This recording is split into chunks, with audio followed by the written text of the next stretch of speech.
The wind howled through black sand paths like the screams of damned souls, whipping grains of obsidian sand into stinging lashes that cut across my face and hands. I stood at the narrow mouth of the gorge, the jagged black cliffs rising on either side like the teeth of some ancient beast ready to snap shut. Behind me, stretching back into the shadowed valley, waited 600 wolves, silent, massive, their golden eyes glowing in the dying light of a blood-red sunset.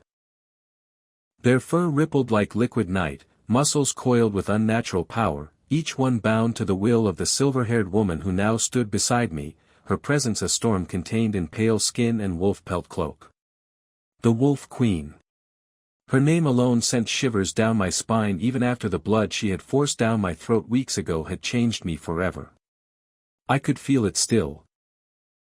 The burn in my veins, the heightened senses that made every grain of sand scraping against stone sound like thunder, every distant howl echo in my bones. I was no longer fully human. I was hers. And now she was asking, no, demanding, the impossible. Lead them, she said, her voice low and rough as grinding stones, yet carrying an edge of something almost tender that twisted my heart. Through the pass. To the other side. The crown's army waits beyond with fire and steel to burn my forests. If you fail, they die. All of them. She didn't need to gesture toward the small iron cage dangling from a chain on the cliff ledge above us. I already knew what was inside. My wife, Elara, pale and trembling, her once bright eyes dull with exhaustion and fear.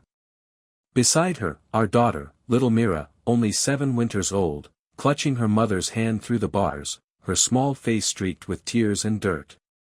They had been taken the night after my escape from execution.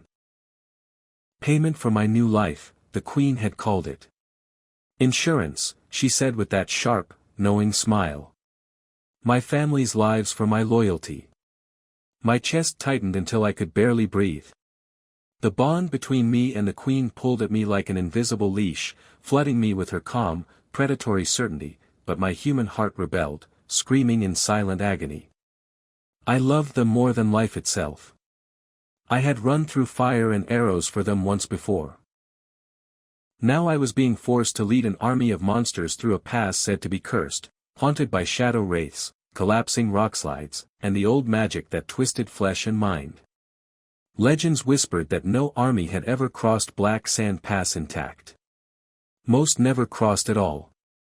I can't, I whispered, my voice cracking despite the new strength in my limbs.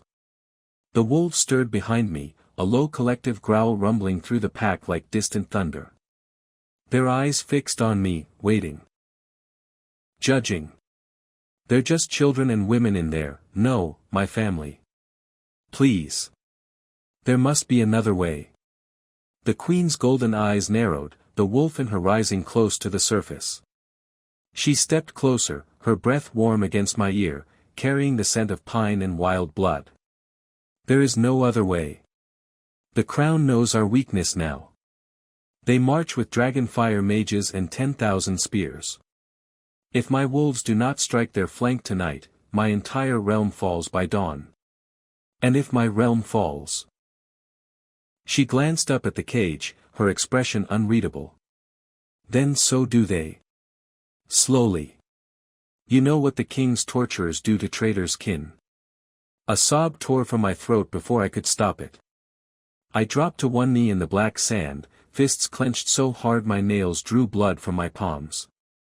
The sand burned cold against my skin, unnatural and alive, whispering voices at the edge of hearing, promises of madness, of endless night. I could smell my family's fear from here. Elara's quiet despair, Myra's innocent terror. It clawed at me worse than any arrow wound. Memories flooded in unbidden, the way Elara had smiled at our wedding under the spring blossoms, how Myra's laughter had filled our small cottage like sunlight. I had promised to protect them. Instead, I had dragged them into this nightmare by accepting the Queen's blood to save my own worthless life. One of the wolves, a massive silver male with a scar across his muzzle, nudged my shoulder with his huge head, almost gentle. The pack's presence pressed against my mind through the bond, a chorus of instincts: hunt, protect, obey. But beneath it, I felt the queen's will like an iron spike driven into my skull. Let us save them, or watch them die. I looked up at her, tears cutting tracks through the sand on my cheeks. Why me? I'm no general. I was a farmer, a rebel with a pitchfork and bad luck. You have hundreds of your own kind who. Because the blood makes you part of me, she interrupted, crouching so we were eye level. Her hand, strong, calloused, yet strangely warm, cupped my jaw, forcing me to meet her gaze. You see with human eyes and wolf senses. You know the crown's tactics from your old life. And because, her thumb brushed a tear away, the gesture so tender it hurt. Because you still love. That fire is rare among my kind now. It will drive you where fear alone cannot. A horn sounded in the distance. Faint but clear through the pass. The crown's scouts. Time was bleeding away like sand through an hourglass. The wolves shifted restlessly, some pawing at the ground, sending up clouds of black dust that swirled like living shadows. I felt their hunger, their loyalty to her, their growing impatience with my hesitation. One wrong move and the pack could turn on me as easily as they would the enemy. The queen's bond would not protect me from their teeth if I failed them. I stood on shaking legs, turning to face the 600. Their eyes locked onto mine, hundreds of golden lanterns in the gloom. The bond flared, and suddenly I could feel each one, the old matriarch with a limp from an old battle, the young pups barely grown into their power, the scarred warriors who had followed the queen for decades. They were not mindless beasts. They were family to her. And now, through me, they had to become mine. All right, I said, the word tasting like ash and blood. My voice grew stronger as the wolf inside me stirred, lending power and clarity. We move as one. No scattering. Stay tight in the narrows. If the sand whispers, ignore it, it lies. If rocks fall, we climb over or under, never stop. The queen's blood runs in me, and through me, in all of you. We are the storm the crown fears. A unified howl rose from the pack, deep and resonant, vibrating through my chest and shaking loose pebbles from the cliffs. It was not just sound. It was agreement, a binding. The queen nodded once, her lips curving in a small, proud smile that sent an unwelcome warmth through the bond. She mounted a massive black wolf, her cloak billowing as she took position at the rear, ready to guard our backs.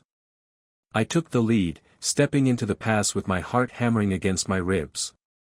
The black sand shifted under my boots like it was trying to swallow me whole. Every step forward felt like betrayal. Of my humanity, of the simple life I had once known. But every step was also toward saving Alara and Mira. I could see the cage swaying high above, the chain glinting in the last light. Guards stood on the ledges, crossbows ready, but they were too far for now. The real danger lay ahead. The pass narrowed almost immediately, the cliffs closing in until the sky was a thin ribbon of crimson far above.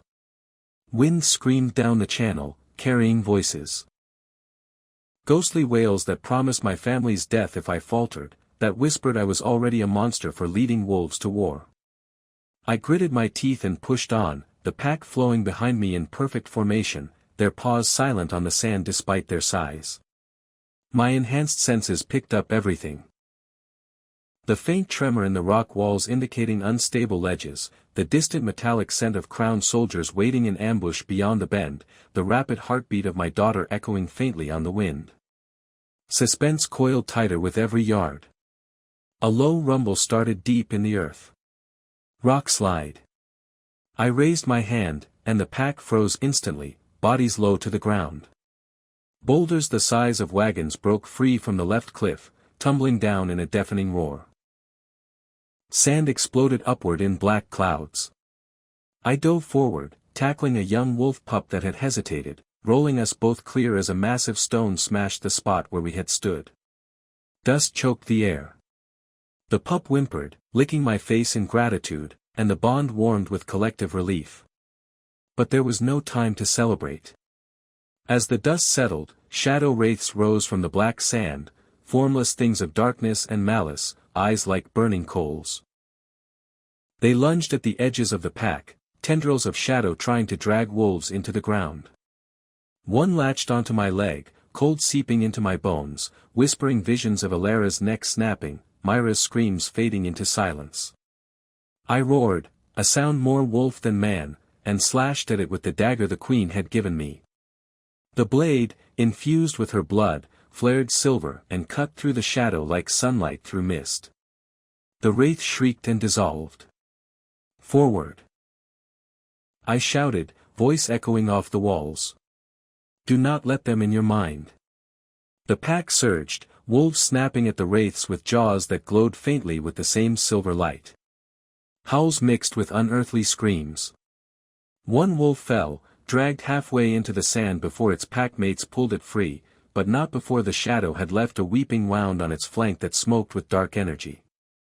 I felt its pain through the bond, sharp and nauseating, fueling my own desperation. We were losing time. The sun had fully set now, only moonlight and the faint glow of wolf eyes lit the way. Deeper into the pass, the path twisted into a labyrinth of narrow chimneys and sudden drops. I navigated by instinct and the queen's distant guidance through the blood bond, but doubt gnawed at me.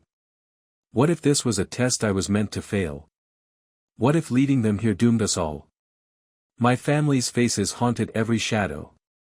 I imagined Mira calling for me, her small voice lost in the wind. Tears stung my eyes again, but I blinked them away, focusing on the next step, the next command. A sudden ambush erupted from hidden caves halfway through. Crowned soldiers, elite shadow guard in black armor, poured out, wielding spears tipped with anti-magic crystals that could wound even the queen's kind. Crossbow bolts whistled through the dark, one grazing my arm and burning like acid. Pain flared, but the wolf blood healed it almost instantly, leaving only rage in its wake. Flank left. I bellowed, and half the pack split with terrifying coordination, leaping up the cliffs to attack from above while the rest charged head-on.